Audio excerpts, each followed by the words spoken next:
Alrighty, so today we're going to be talking about market failure and what exactly is meant by market failure. We've got a couple of different things to be looking at. We're going to look at what it is exactly and this word allocative efficiency, how we define that. We're going to be looking at the different types of market failures. Today is going to focus primarily on externalities. And so we'll look at those and some of the lines we're going to draw, negative externalities and then positive externalities. And we're going to be graphing all those out. So let's go ahead and get started. When we talk about market failure has a specific meaning, okay?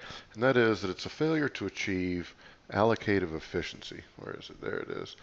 Failure to achieve allocative efficiency. And so in just a minute we're going to explain exactly what that is. But before we do that, let me just list out real quick the different types of market failure, different causes of market failure. So today we're just going to be focusing on one, but I just wanted you to be able to see this list, just to kind of know what's coming. Previewing is what they would call it. So the first cause of market failure is what this thing called externalities. Externalities. All right, and again, that's what we'll be focusing on today. The second one would be lack of public goods.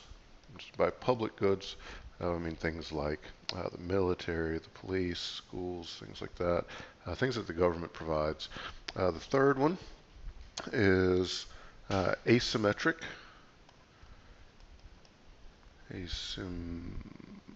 going to stick with 1M, asymmetric information. And that is when two parties are trying to come to an agreement and one party has more information than another. So if you're trying to get health insurance and you have a condition and you don't tell the insurance company about it, then that creates a market failure because that's information the insurance company should have. All right, and then abuse of monopoly power. All right. So monopoly, again, is just when one company owns everything and they take advantage of that.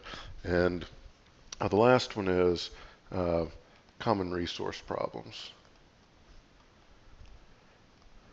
And so if you think about fishing, if you allow fishermen to catch all they want, then what's going to happen to the amount of fish that's in the ocean? All right, it's typically going to decline. And so we would say that that's a failure of the market. So common resource problems. All right, so anyway, so these are the five. On a question, if it said something to the effect of what are the causes of market failure, you would be expected to be able to list out these five and then give an explanation of what all these different causes are. All right, so let's go ahead and get started on exactly what we're talking about. So we want to look at this, again, this word allocative efficiency. All right, let's do another. Let's make it colored. Always more fun. So allocative efficiency is defined when the marginal social benefit of a product, of a good or service, is equal to the marginal social cost of the product. All right.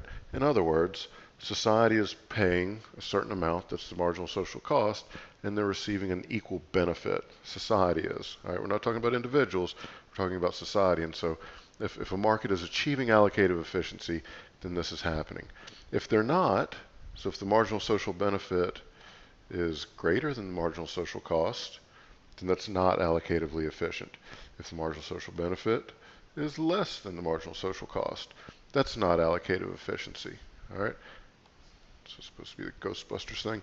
But anyway, so what we want to do is look at, let me get rid of that. That's kind of messy. So what we want to do is say, okay, what if, I'm going to use these terms for a little while, an over-allocation of resources.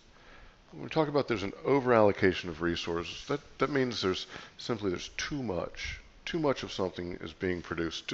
The resources are going to produce something that society doesn't see as beneficial in the quantity that we're getting it at. And so in this case, we'd say there's too much, and so we'd say that the marginal social cost is greater than the marginal social benefit. And you can think of things like cigarettes. All right, this would be an example of something that is over allocated. There's too many cigarettes on the market, and we're going to talk about why that is in just a little bit. But anyway, so an over allocation, we can have too much of something. And so that would be an allocative inefficiency. And we can also have an under allocation. And that's when there's too little of something. All right, and so take a guess, the marginal social cost, and let me write it the other way. Hang on. Oh, marginal social benefit is greater than the marginal social cost. So this means that there's not enough of something, and so if you think of something like a flu shot, all the flu shots that are out there, so we would say that there's too few flu shots being produced and consumed, and so that creates an allocative inefficiency. And so in either of these situations, when either there's an under allocation or an over allocation, we would say that allocative efficiency is not being achieved. It's only when these two things are equal. So let's draw this out on a graph and just see what it looks like real quick. So this is going to be the graph that we're going to be using for externalities. All right, so there's the price and there's the quantity. So the demand curve, when we're talking about this, so this is normally we say this is the demand curve, all right, but we're going to call this the marginal social benefit. All right, we can put a D here in parentheses just to remember that that's the demand. So whatever quantity this is, so let's say it's flu shots. So this is the market for flu shots. So if the price is way up here, all this is saying is that the society would want this much, all right, because here's how much benefit we get out of it. And so as the price comes down, we're gaining, we want more of it, all right. So that's the marginal social benefit. Let me get rid of these dotted lines here. All right, and so then we have the marginal social cost, all right, and so we otherwise look at that as the supply curve, and so this is the cost to society of all this stuff. And so if you look up here, the allocative efficiency is where MSB equals MSC. That would be this quantity, all right? And so this is, I'm going to put social equilibrium. All right, so the quantity that society is happy with. So what we're talking about with a market failure, excuse me, is that what if the quantity for some reason were here? All right, so the quantity is less. Is this an under or an over allocation? Well, you know, if we put numbers to this, if that's 100 and this is 60, then we would say this is being under allocated. We need to bump this to the right. All right. What if the quantity were here? Well, and let's take a look at why that is real quick. So if the quantity is here, we know that that's the price. All right. And then this is the cost. I'm sorry. This is the marginal social cost. And then this is the marginal social benefit. And so in this scenario, marginal social benefit is still greater than the marginal social cost. I mean, let's put numbers over here. And so whenever the benefit is greater than the cost, then we want to keep buying more. All right, so society would be happy with more of whatever it is we're looking at. All right, and so as the quantity, you know, as the quantity moves up, all right, how about there? Marginal benefit is here. Marginal cost, social cost is there, and so the marginal social benefit is still greater, and so we still want to keep producing more. Only when we get to that point, let me get rid of some of this. Oops. That'll be enough. Only when we get to this point, all right, is the marginal social cost equal to the marginal social benefit, and so this is allocatively efficient. Now, what if the quantity were over here? All right, let's take a look. So here's the marginal social benefit. So we can come over with that line and say it's, you know, $3 per unit for that many. And we come up and say, okay, here's the, we'll just make this equal to 10. So here the marginal social benefit is 3, the marginal social cost is 10, and so this is not where we would want to be. All right, again, this is a market failure. So any quantity there or there is considered a market failure. In fact, any quantity that's not here is considered a market failure. All right, and it's either going to be an over allocation or an under allocation of the resources. So that's what we're going to be talking about. All right. So let's go into the next one. The types of market failures, the meaning of externalities. All right. So when we look at how we talk about this, and we've described these concepts already, but let's go through it one more time real briefly. When we talk about an externality, let me just write down what an externality is, and this is not necessarily a textbook definition, but an externality is the production or consumption of a good or service that affects a third party. All right. So this can be either in a positive way or a negative way. And so let me just run through a couple of quick examples.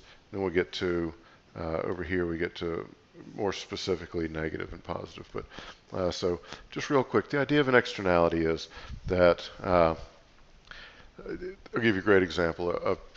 I like to go biking from my house, and the guy at the beginning of my neighborhood bought a dog, and this dog does not like bicyclists. So when I ride by and the dog is out, the dog chases me. Now, it's not fun because he's a big dog, and so that my neighbor who bought this dog, his purchasing of the dog has had an impact on me, and I had nothing to do with it. Okay, I'm the third party here. He got the dog from whoever he got it from, paid his money, and so I had nothing to do with that transaction. But yet that transaction does affect me. Okay, there's an over allocation of dogs in my neighborhood. All right. So anyway, so that's what we're talking about with a negative, with an externality. Again, a positive externality would be, think of everybody in a classroom. If everybody except for one person got a flu shot, all right, does that one person benefit from other people getting a flu shot? And the answer is yes, because even though they didn't have anything to do with the transaction of getting the the classmates getting the flu shot, they do benefit because there's less of a likelihood of them getting the flu. All right, and so externalities, we're always looking at a third party effect. All right, so let's go through this real quick. Describe the concept of marginal private benefit, marginal social benefit, marginal private costs, and marginal social costs. So again, marginal, let's take them as they come here. So marginal private benefit. This is the benefit received by the purchaser or the buyer. Let's just do that. By the buyer. And so the dog at the end of my street, Hank, that likes to chase me, the marginal private benefit would be the owner of the dog, when he bought him, it's the benefit that he got out of it. All right, so put a dollar value on the benefit, and that would be the benefit there. Or with flu shots, if the price of a flu shot was $20, then you would say that the person who bought that got $20 worth of benefit. All right, now the marginal social benefit is all of the private benefits plus the benefit to society. Okay, and so let me graph these out real quick and show you how they look. And so again, with the flu shot, we know that there's a private benefit because the people who get the flu shot are much less likely to get the flu. But we also know that there's a third-party benefit. And so what the marginal social benefit looks at, it says, okay, let's take all of the private benefits that are out there and then add on top of that the benefit that society gets. All right, and so when we graph these two out, the price and quantity there, this would be the marginal private benefit. All right, and so let's say this is our quantity and this is our price, and so let's stick with the flu shots and let's keeping it easy with the numbers here.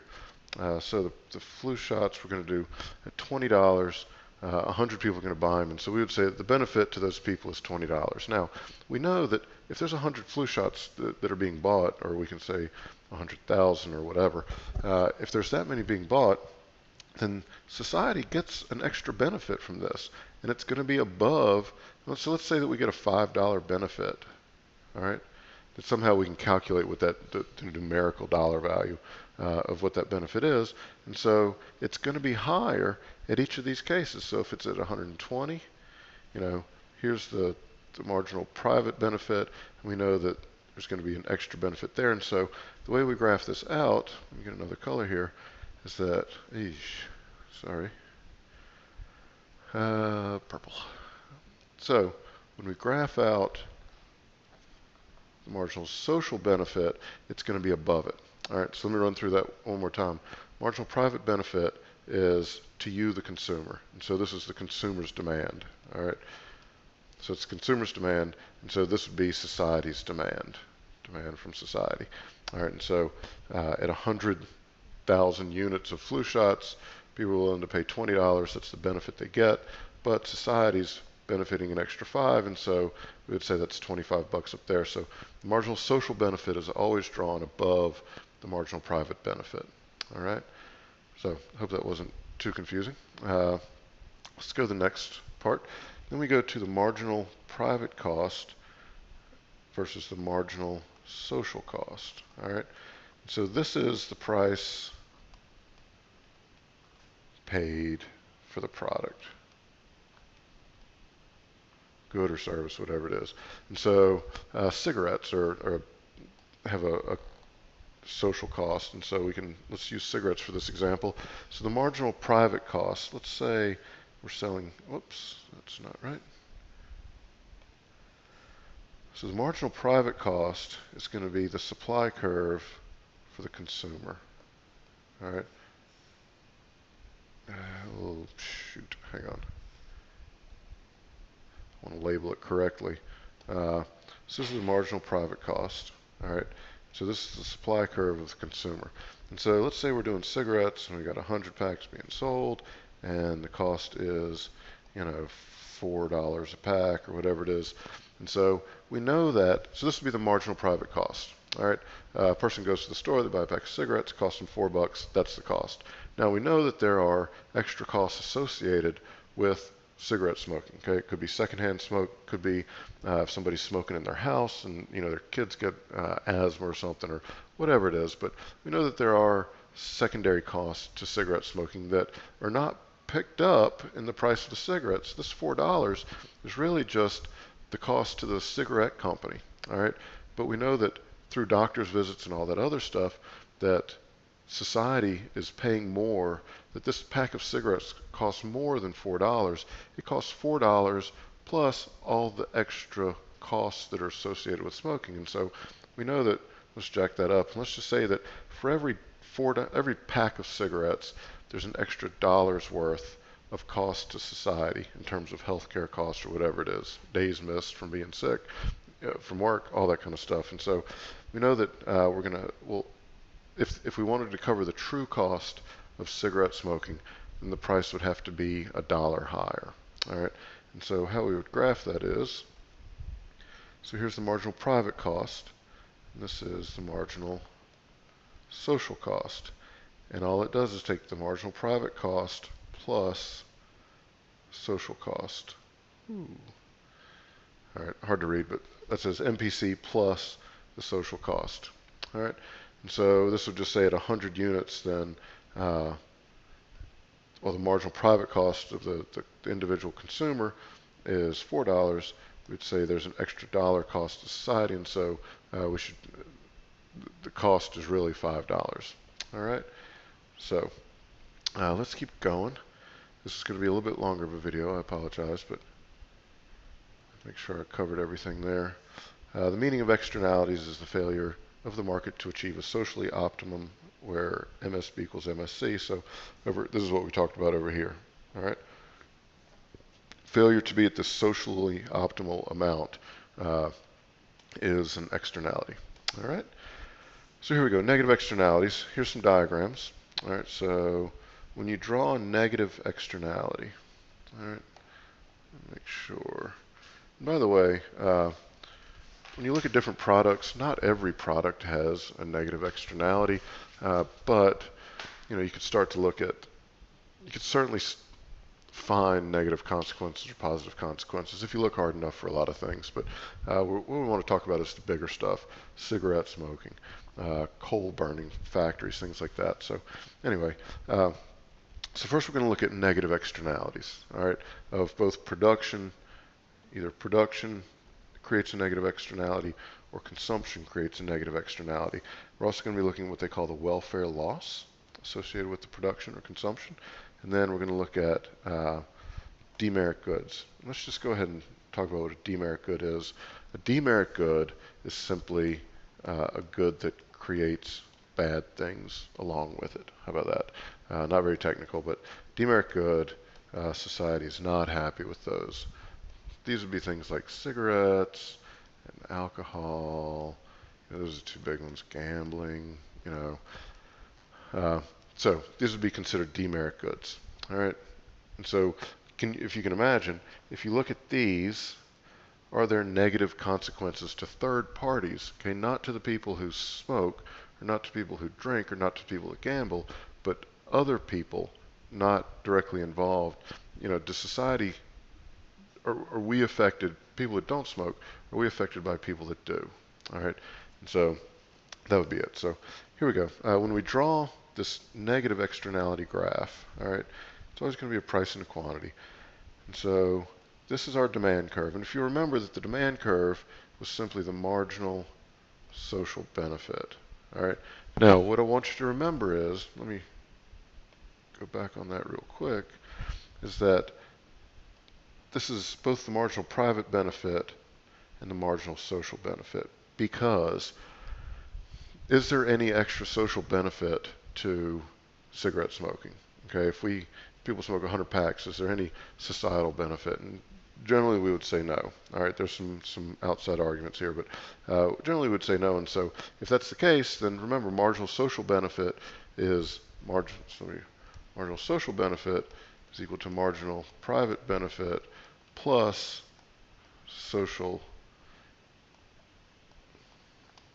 whatever benefit society gets. And so since this is 0 for cigarettes, the MSB does equal the MPB. All right, so anyhow, let me get rid of that. Whoa, don't want to do that. All right, so we're going to draw that's the demand curve.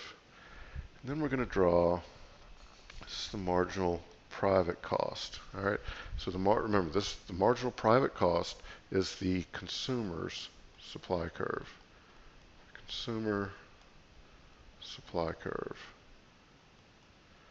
All right. Now, this is where the market is. So I'm going to put a line there. I'm going to label that the Q market equilibrium. All right, so that's what the ME is going to stand for. So this is the number of the amount of the product that the market is producing and getting, and this is going to be the price for the market equilibrium. All right, so for cigarettes, this would be the $4, whatever it is. All right, so what do we do next? Now we know that there is a cost, and so we know that the cost is above, the cost to society is above, and so we would draw this. All right, so this is the marginal social cost. So this is the MPC, marginal private cost, plus the amount of the externality. All right, the dollar value of the externality on top of this. And so we would calculate that and say at this quantity, this was $1, I think we said. And so well, anyway, so that's the marginal social cost. So we just shift, the marginal social cost is always drawn above the marginal private cost. Let me get rid of this real quick. Okay, so the question is, well, let me back up. This is the graph that you would draw if somebody said draw a graph of a negative externality. All right, that's what you would draw. You draw the marginal social cost, private cost, and the marginal private benefit. You would show that this is the quantity that the market provides, and this is the price that the market provides. Now the question is, how much does society want of this product? All right, we're not going to say that we're going to get rid of cigarettes or alcohol or whatever it is, but is there a place where society is happy with it? And so remember, allocative efficiency, and so to get to allocative efficiency, we need to look at the marginal social cost here is equal to the marginal social benefit there. And so this would be the quantity, I'm going to put an SE for social equilibrium. All right, and that'll be a price social equilibrium. So the gist of it is, if the price could go up to whatever this is, and it's not actually going to be $5 exactly, because that would be 5, but if the price were to go up to $4.75 per pack, we know that the quantity would come down, and so this is where society would be happy. This would be achieving allocative efficiency. All right, and so this is how, when we look at a negative externality, and so this could be the market for cigarettes, then here's the marginal private cost, the marginal private and social benefit. This is where the market sets the price, so it's at $4. We know that there's a negative, that there's extra cost to society from the production and consumption of cigarettes, and so we draw the marginal social cost above it, and then we say, okay, where does the marginal social cost equal the marginal social benefit? And that's what's going to give us allocative efficiency. That is where society is happy. All right. So this one last thing. So let's look at this concept of welfare loss. So up here, welfare loss.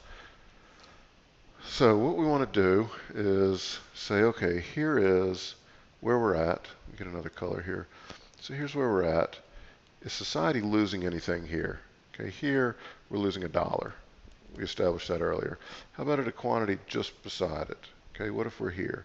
Society's still losing out because the social cost is greater than the social benefit.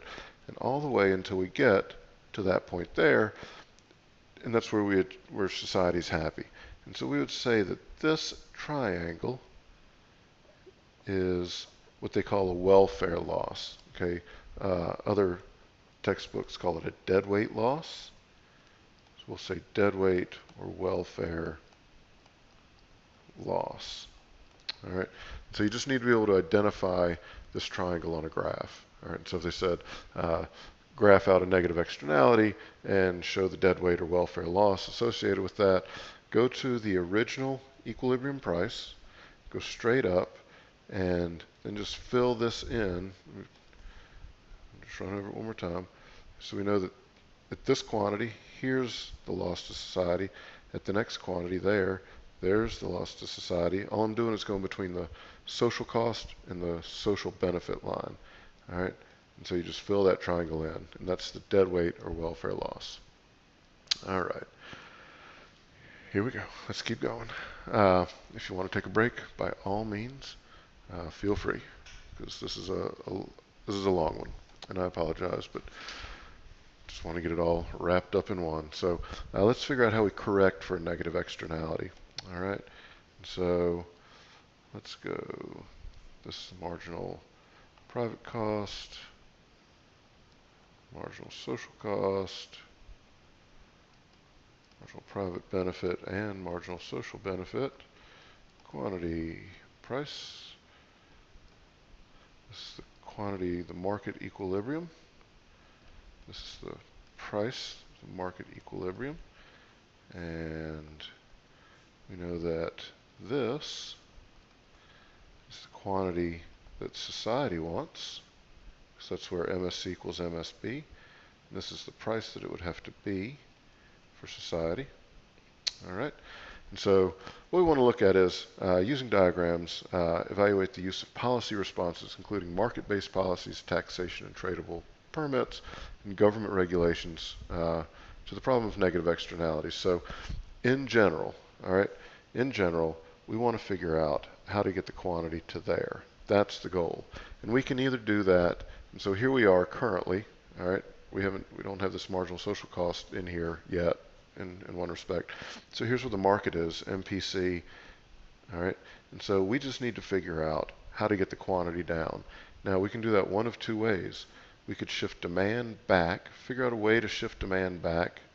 That's a terrible line, but shift demand back to there, and that puts us at this quantity at a lower price. Or we can figure out a way to shift supply back.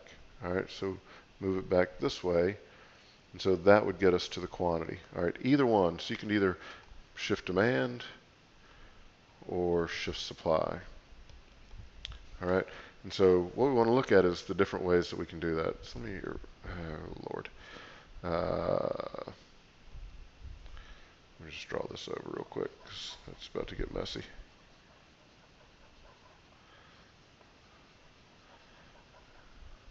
If you want to get a drink or anything, feel free. Now's the time. Check your email. So just draw this in real quick. Mercy. Quantity, price, marginal private cost, marginal private benefit, marginal social benefit, quantity, market equilibrium, price, market equilibrium. All right, so we know that this is a negative externality. Now, let's say that this is our quantity that we're happy with, that society would be happy with. And so let's look at these different ways to do it. So real quick, taxation, all right? And we've gone over taxation, how that works. So remember, with taxes, you shift the supply curve vertically by a certain amount. And so remember, we want to get somewhere on this quantity. So we would shift the taxes, we would increase taxes by this amount. So that'd be the supply plus the tax. And so whatever this dollar amount is, all right, the distance here, if this is a specific tax or a per unit tax, then that would be what you would need to do to get the supply back and get the quantity that we want. All right, and so you can go the taxation route. Let me get rid of some of this. Now this tradable permits, let me just show you on a separate graph real quick. This is the marginal private benefit. All right, so it's a little smaller. Let's say that tradable permits are pollution. All right, so let's think of energy. All right, so coal burning, natural gas, all that stuff. And so let's say, or just CO2. We want to limit the amount of CO2 in the atmosphere. So here's our quantity. And the government says we don't want any more than this amount of pollution. All right, so this is, in tons of CO2. All right, and so what the government does is say, look, we're going to set the supply of pollution here. You're only allowed to pollute, and I'm going to make up numbers because I don't know what might be realistic or not, but let's say that 100 tons per month or whatever. So again, making this up. So let's say the government says we're only going to allow companies to pollute 100 tons worth of CO2 into the atmosphere. And so what we're going to do is we're going to make these permits. All right, and each permit, is good for 1 ton of pollution. And they go around and they give these to the companies. And they say to the companies, here, you can pollute for as many permits as you have. And so if you're a company and you have 2 permits, then that means you can put 2 tons of CO2 into the atmosphere. Now, so let's just take these are 2 companies. They both have 2 permits, all right? And so what if this company was a big polluter, all right? And they typically polluted 3 tons worth. All right, and over here you have a more efficient company. Now, one thing they could do, and this is where the tradable part gets into it, they could take this one and sell it to this company. All right, and so is everybody happy here? Well, the polluter, they don't have to buy new stuff, so they can have a more efficient plant, and so they can just buy this one. This company's happy because they just got some revenue from this one. Or is the government happy? Are the people happy? And so you'd say yes, because the supply of pollution is still a set amount. All right, so that's what they mean by tradable permits, and we'll look at that more in class. So anyway, so this is taxation, tradable permits, government regulation. So the government could just again limit the quantity that's produced. They could say, so now let's look at this a couple of different ways. So what are some different ways they could affect the supply, or different ways they could affect the demand? Because we want both of these. If either of these came down, that would get us towards our goal. All right. So with the supply, they could do taxation or the tradable permits. On the demand side, they could do legislation. All right. And they could limit. Let me back that up. They could put a limit on how much people could buy. All right. So that would shift the demand curve back. All right, again, all we're trying to do is get to this quantity. So that would shift the demand curve back to the left. They could do ad campaigns. I know one of the new things on cigarette packages with the warnings, I think they were talking about putting some pictures on it. And so, when Reagan was in office, the war on drugs, just say no, whatever it is. And so they could do ad campaigns, and the meth commercials today are truly disturbing, but they might get the point across. And so that you just want to decrease the demand somehow. And so, again, you can either use supply measures or demand measures. All right, and there's some other things that we'll talk about in class, but this is in general what's going on. So we are coming close to being done. This one's going to go a little faster. So positive externalities. I think give me about 6 more minutes. Explain using diagrams and examples the concepts of positive externalities of production and consumption and the welfare loss associated with that. So we're also going to be looking at merit goods. And if demerit goods were things that created bad things, then we would say merit goods are things that create good things. And so flu shots or schools create definite positive externalities. So things like that. All right, so let's look at how we graph this out. So there's price and quantity. And so now with the cost, I'm going to say this is the marginal private cost and the marginal social cost. Just like the other one, there is no extra social cost. So again, remember MSC equals MPC plus the amount of the externality. Since there is no negative externality, no extra cost to society, and that's 0, then MPC equals MSC. So that's why we draw it like that. Now, here's the demand. This is the MPB, marginal private benefit. And remember, with the marginal private benefit intersects the marginal private cost, that's going to give us the market. So here's the quantity market equilibrium and the price market equilibrium. And so now the question is, so let's say this is a flu shot. All right. So we know that this is where people are happy, and so let's say it's like $20. And we know that society benefits from more people getting flu shots. And so to demonstrate a positive externality, it's going to be above the marginal private benefit. So at any quantity that's produced, society is going to get this extra benefit. All right, and that is the marginal social benefit. And so now that we've drawn that in, we've determined how much that extra benefit is. Now we can say, okay, look, here is the equilibrium quantity that society wants. That's quantity SE, and this is price social equilibrium. All right, and so are we achieving allocative efficiency here? And you would say no, because the marginal social cost does not equal the marginal private cost, because here's the marginal social cost along this line, here's the marginal social benefit along this line, and so that's not happening. So we want to get to this point. This point is allocative efficiency. All right, so we want to get there. Now, real quick, before we get into ways to make this happen, we want to look at this idea again of welfare loss. All right, and so the welfare loss, again, going back to here, this is where the market sets it. Now, at this quantity, we know that here's the benefit, here's the social cost, and here is the social benefit. All right, and so we know that this gap is a loss to society. Society would benefit by producing more, and so as the quantity goes up and up and up, the marginal social benefit gets smaller and smaller, the cost gets bigger and bigger until finally we meet in the middle. And so this triangle here is what they call, again, welfare loss or some people say deadweight loss. All right. So again, this would be if you were asked the question, depict a positive externality. That's the graph, with or without the deadweight loss. All right. And the idea is that we need to increase the quantity because if there's a positive externality, then there's definitely an under allocation of resources. And it's under allocation because here's what the market's giving us, but we want more. And so there's not enough. It's an under allocation. All right.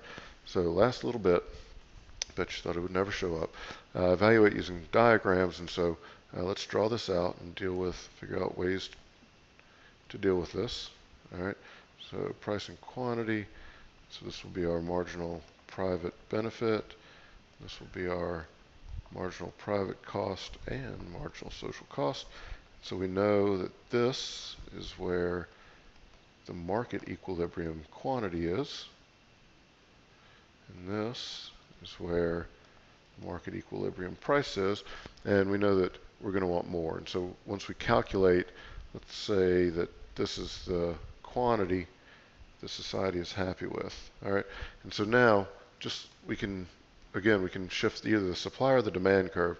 If we could increase demand and push it this way, then that would get us to where we want to be. Or if we could increase supply, then shift this curve to the right, and that would get us to where we want to be, as long as we are on this quantity. All right, because that's the quantity that society is happy with. So let me get rid of this real quick. Oh boy, don't do that.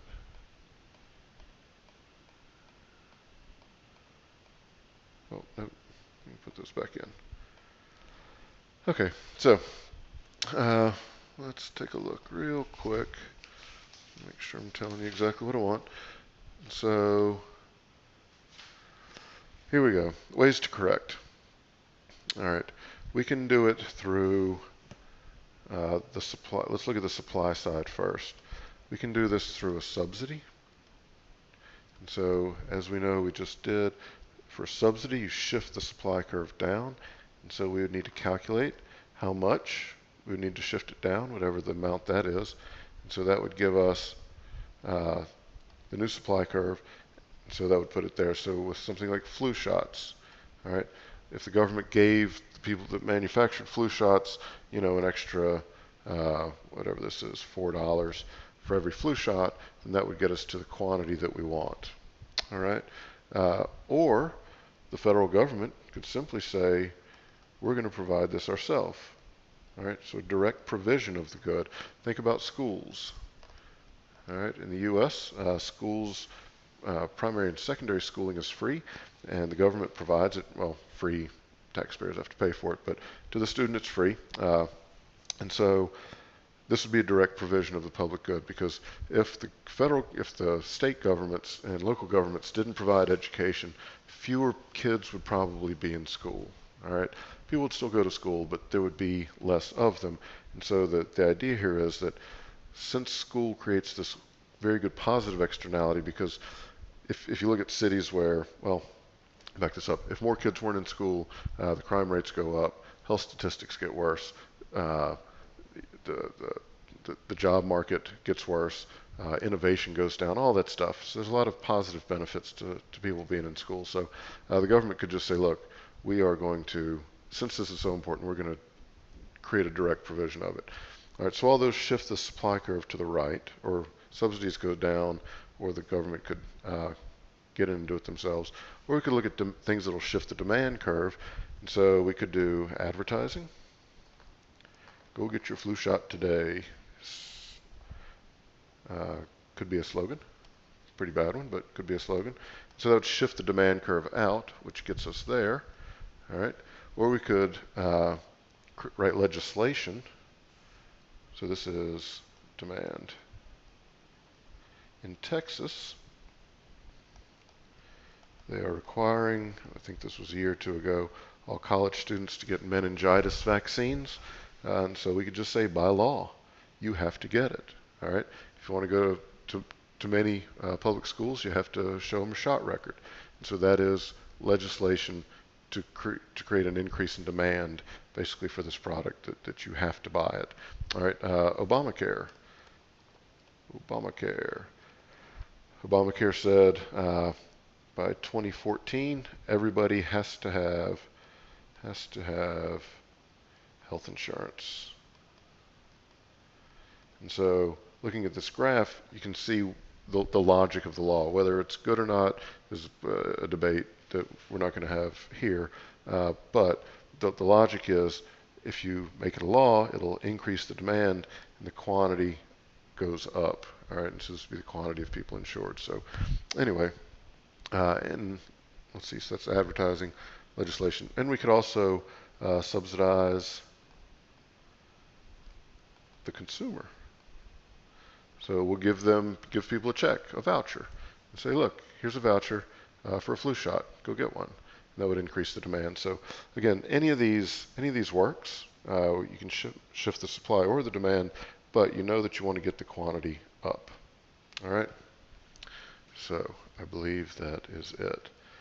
We've basically done a whole class here. So anyway, I'm not going to review everything, but externalities are a pretty big deal. The one thing about externalities that gets people thinking is it really gets into defining the proper role of government. All right, you know, how and when should the government get involved? It is true that markets fail, that they either overproduce or underproduce.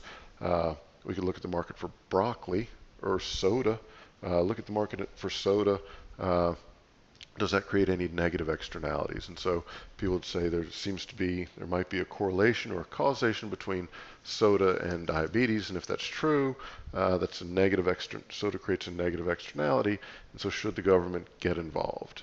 All right, and so in New York City, Mayor Bloomberg has gotten this law passed that you can't sell a soda in anything bigger than, I think, a 16-ounce thing. So anyway, it's a good political debate. This creates a lot of political debates about the role of government and how much we want them in our lives. So anyway, I'll wrap it up, and glad you made it. Good job.